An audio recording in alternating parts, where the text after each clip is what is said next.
Roma pasal 4 ayat 1-25. Abraham dibenarkan karena iman. Jadi apakah akan kita katakan tentang Abraham, bapa leluhur jasmani kita? Sebab jikalau Abraham dibenarkan karena perbuatannya, maka ia beroleh dasar untuk bermegah, tetapi tidak di hadapan Allah. Sebab apakah dikatakan nas kitab suci? Lalu percayalah Abraham kepada Tuhan, dan Tuhan memperhitungkan hal itu kepadanya sebagai kebenaran. Kalau ada orang yang bekerja, upahnya tidak diperhitungkan sebagai hadiah, tetapi sebagai haknya. Tetapi kalau ada orang yang tidak bekerja, namun percaya kepada Dia yang membenarkan orang durhaka, imannya diperhitungkan menjadi kebenaran. Seperti juga Daud menyebut berbahagia orang yang dibenarkan Allah, bukan berdasarkan perbuatannya. Berbahagialah orang yang diampuni pelanggaran-pelanggarannya, dan yang ditutupi dosa-dosanya. Berbahagialah manusia yang kesalahannya tidak diperhitungkan Tuhan kepadanya. Adakah ucapan bahagia ini hanya berlaku bagi orang bersunat saja, atau juga bagi orang tak bersunat? Sebab telah kami katakan bahwa kepada Abraham iman diperhitungkan sebagai kebenaran. Dalam keadaan manakah hal itu diperhitungkan? Sebelum atau sesudah ia disunat? Bukan sesudah disunat, tetapi sebelumnya. Dan tanda sunat itu diterimanya sebagai materai kebenaran berdasarkan iman yang ditunjukkannya sebelum ia bersunat. Demikianlah ia dapat menjadi bapa semua orang percaya yang tak bersunat, supaya kebenaran diperhitungkan kepada mereka, dan juga menjadi bapa orang-orang bersunat, yaitu mereka yang bukan hanya bersunat, tetapi juga mengikuti jejak iman Abraham, bapa leluhur kita, pada masa ia belum disunat.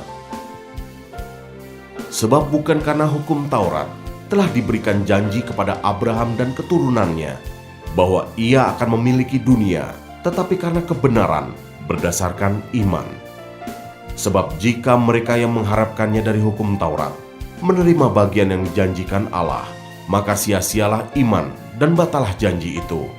Karena hukum Taurat membangkitkan murka, tetapi di mana tidak ada hukum Taurat, di situ tidak ada juga pelanggaran. Karena itulah kebenaran berdasarkan iman, supaya merupakan kasih karunia, sehingga janji itu berlaku bagi semua keturunan Abraham, bukan hanya bagi mereka yang hidup dari hukum Taurat, tetapi juga bagi mereka yang hidup dari iman Abraham, sebab Abraham adalah bapa kita semua. Seperti ada tertulis, "Engkau telah kutetapkan menjadi bapa banyak bangsa," di hadapan Allah yang kepadanya ia percaya, yaitu Allah yang menghidupkan orang mati, dan yang menjadikan dengan firman-Nya apa yang tidak ada menjadi ada. Sebab sekalipun tidak ada dasar untuk berharap, namun Abraham berharap juga dan percaya bahwa ia akan menjadi bapa banyak bangsa menurut yang telah difirmankan, "Demikianlah banyaknya nanti keturunanmu." Imannya tidak menjadi lemah, walaupun ia mengetahui bahwa tubuhnya sudah sangat lemah, karena usianya telah kira-kira 100 tahun, dan bahwa rahim Sarah telah tertutup. Tetapi terhadap janji Allah, ia tidak bimbang karena ketidakpercayaan.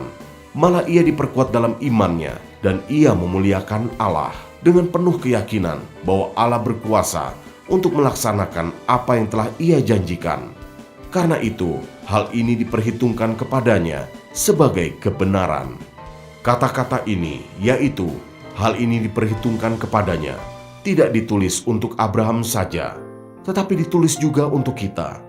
Sebab kepada kita pun Allah memperhitungkannya, karena kita percaya kepada Dia yang telah membangkitkan Yesus, Tuhan kita, dari antara orang mati, yaitu Yesus yang telah diserahkan karena pelanggaran kita dan dibangkitkan karena pembenaran kita.